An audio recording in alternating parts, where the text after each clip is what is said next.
What's the dumbest thing that's ever been greenlit by a DM at your table? Let us know in the comments below. At one table, a co-player was a dragon who true polymorphed himself into a kobold. His mission was to build a cult and become a god. He got homebrew racial bonuses for both being a dragon and being worshipped. Hell of a campaign to play a sword and board human fighter. As for what I've allowed as a DM, I ran Dud Magic Item Shop where everything almost functioned. The party spent all their collective money on a non-lethal Vorpal sword. On a crit, your head got lopped off, but you functioned normally. You just had to take an action to reattach it. Otherwise, your line of sight stayed where you got crit. An antagonist had stolen some valuable objects from our party and then escaped to the Feywild. I happened to be playing a character from the Feywild. After trying to come up with ideas for how to get back there, the cleric cast Banishment on my character. I got a fun little solo heist session out of it. In our last campaign, our party had to cross this massive river to get from one side of town to the other. The water current was too strong, so swimming wasn't an option, and the construction crew was waiting on a shipment of materials that would take weeks in game. At one point, a crew member jokingly said, "Well, I think we still have some old catapults stored away." Cue our party launching ourselves, 3 at a time, across the width of this large river. Many of us landed safely thanks to the wizard casting Featherfall. I do recall someone landing on a building, someone else in a tree, and my character, a Paladin, had to swim out to rescue a couple of members who landed in the water. They were on the verge of drowning, but we all made it in the end. Allowing a sorcerer to cast 2 spells per turn, because the fighter and barbarian have 2 attacks per turn. We never did meaningful damage again. I used Pythagoras' theorem and real-life wingspan measurements to prove my paladin could run, jump, and use my Eladrin teleport to grab my character's ex-fiancée Incubus from a support beam in the church we were in and powerbomb the man 45 feet into the ground.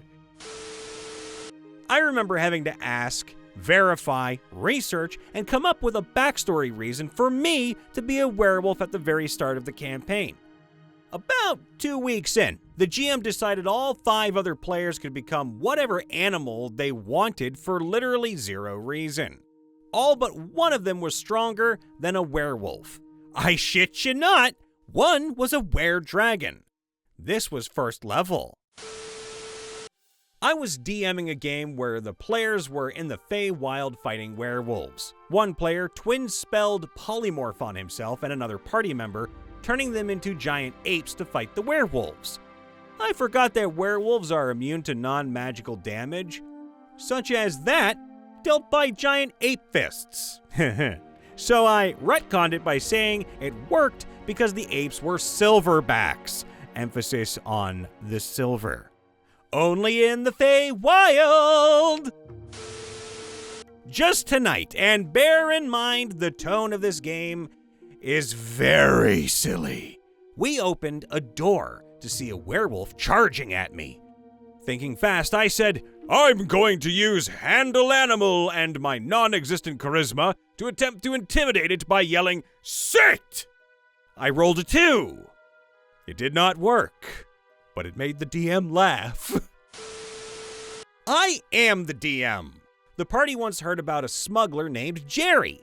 Jerry was of no importance to them. They didn't need anything smuggled. However, whenever they were remotely in the area where Jerry might be found, they asked around to see if they could find Jerry. They never found Jerry. Then came the last session back on Saturday, the time to fight the Tarrasque.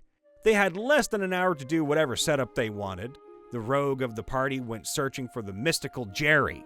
They found some farmer named Jerry.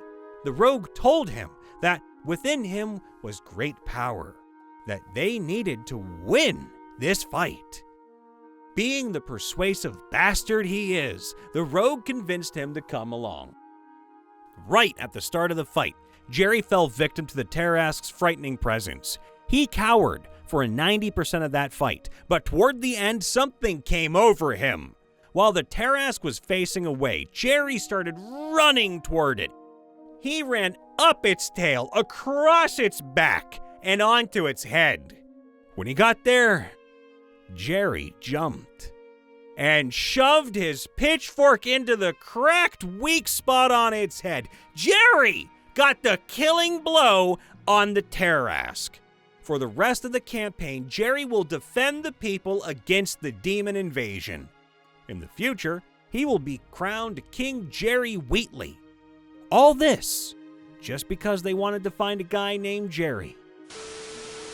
In one game, the players suggested a cantrip called Ejaculate and proposed it could be cast quickly enough to interrupt spellcasters and ruin their spells.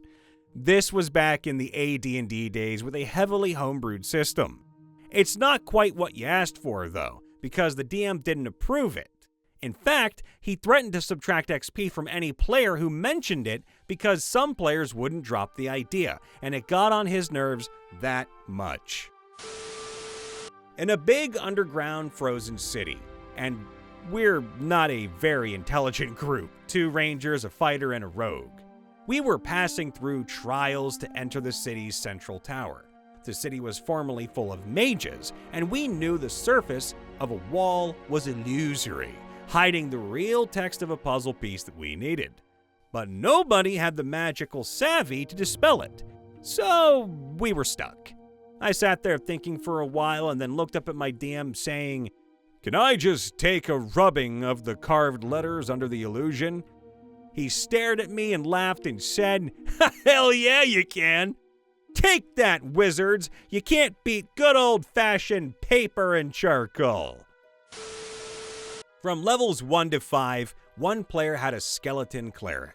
Eventually, due to time conflicts, he became less active and fully left around level 7, leaving the skeleton as an NPC party member.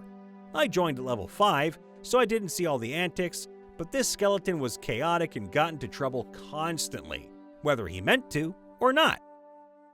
My favorite moments were when he tried to do things a skeleton physically couldn't do, like eating, sneezing, or crying. The DM let him attempt it if he succeeded on an Arcana check. Surprisingly, the player rolled really well, usually scoring 15 plus, and succeeded most of the time.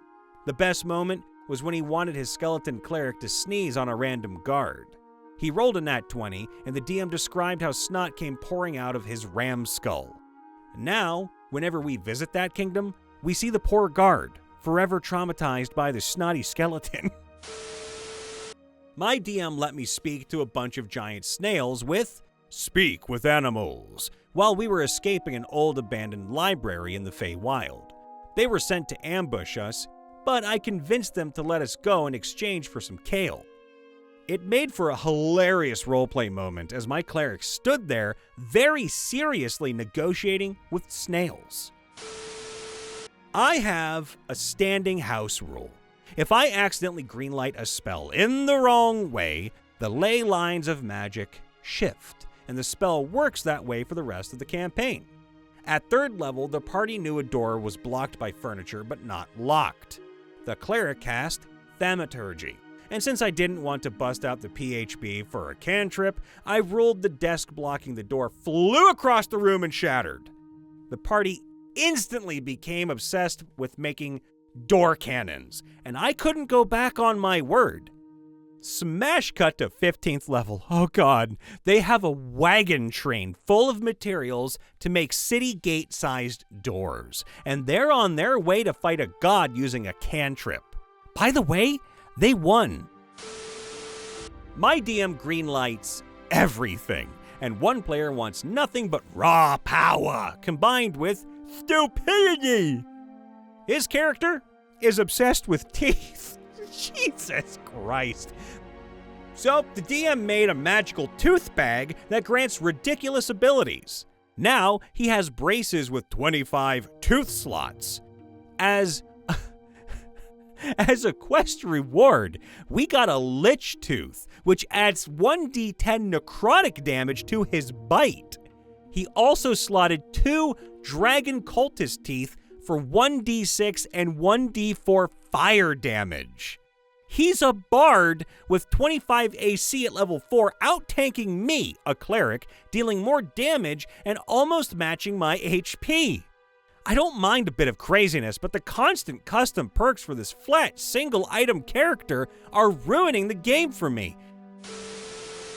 I was elected captain of a pirate-themed game. Step 1, get drunk. As a small Harengon, I went to the bar, got served a tiny cup, and demanded a proper pint since I paid for one. Failed a con save. And now I was drunk. Huzzah! 3 additional failed con saves later, I tried to backflip onto the ship, expecting to fail, and rolled acrobatics with disadvantage. Double nat 20, 24 total.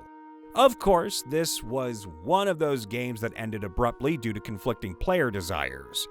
Only one other player was pirate-themed, a half-elf Ancient One warlock. Our DM homebrewed a special lake whose waters restored all spell slots after a short rest nearby. Needless to say, it became a staple of our tactics. We'd buff ourselves with long-lasting spells, Aid, Death Ward, Regenerate, Foresight, Mind Blank, rest, then go into boss battles fully loaded. Eventually, the DM added a curse mechanic. Each rest near the lake made it harder to resist a debuff, but all it took was Dispel Magic combined with Remove Curse, so our strategy didn't really change.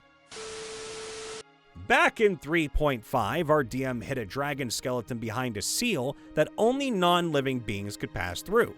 So our vampire player waltzed in with a rope, and we yanked the skeleton out piece by piece. As a high-level wizard, I reanimated it and made the dragon our flying mobile base. Using permanency, I granted it flight and other upgrades. Our plan was to reanimate smaller dragons to act as aerial units for our floating base, basically turning it into a helicarrier. Good times. Very innovative.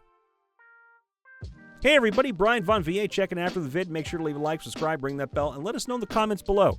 What was the dumbest thing that has ever been greenlit by a DM at your table? Good, bad, or ugly? And if you ever want to support us not ever getting ugly again, you can join our membership program. You get early access to videos and maybe some more down the line. We love you all. We'll see you next time. Toodaloo for now.